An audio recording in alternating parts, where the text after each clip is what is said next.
ادھر عباس کا گھوڑا چلنا شروع ہوا. سکینہ کی آواز آئی بابا میرا چچا میدان میں جا رہا ہے.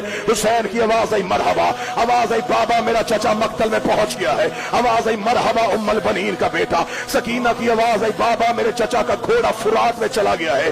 بابا فرات کا گھاٹ خالی ہو گیا ہے. بابا میرے چچا کا گھوڑا فرات کے اندر ہے. بابا میرے چچا نے مشکیزہ بھر لیا ہے. بابا میں نے تجھے کہا نہیں تھا میرا چچا میدان میں جائے گا تو پانی لائے گا. حسین نے درد سے ریت اٹھا کے سر پہ ڈالی. آواز آئی دعا کا رب لے آئے. ادھر حسین نے جملہ کہا. سکینہ کی آواز آئی وہ دیکھ بابا چچا کا گھوڑا فرات سے نکل آیا ہے. آواز آئی مرحبا غازی. فرمایا چچا کا گھوڑا خیموں کی طرف آ رہا ہے. یہ کہتی کہتی سکینہ گری روک کے دی. بابا فوجوں نے چچا کو گھیر لیا ہے. بابا چاروں طرف سے لشکر آ گیا ہے. حسین نے کمر پہ ہاتھ رکھ لیا. سکینہ کی آواز آئی بابا چچا کا دایاں بازو گر گیا. حسین منہ کے بل ریت میں گرے رو کے کہتے ہائے زہرا. سکینہ کی آواز آئی بابا میرے چچا کا دوسرا بازو میں گر گیا ہے. آواز آئی ہائے غربت. حسین گھوڑے کی زین پہ بیٹھے. عباس کو لینے کے لیے حسین کا گھوڑا چلا. حسین نے اپنی تلوار کو ہوا پہ علم کیا. حسین اپنے گھوڑے کو فرات کی جانب دوڑاتے جا رہے تھے. یا تھوڑا دور جا کے حسین کا مرتجز رک گیا.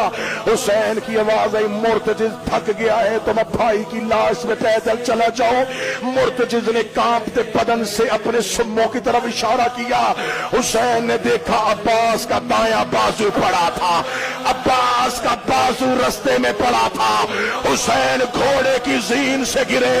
حسین نے جوان بھائی کا بازو اٹھایا.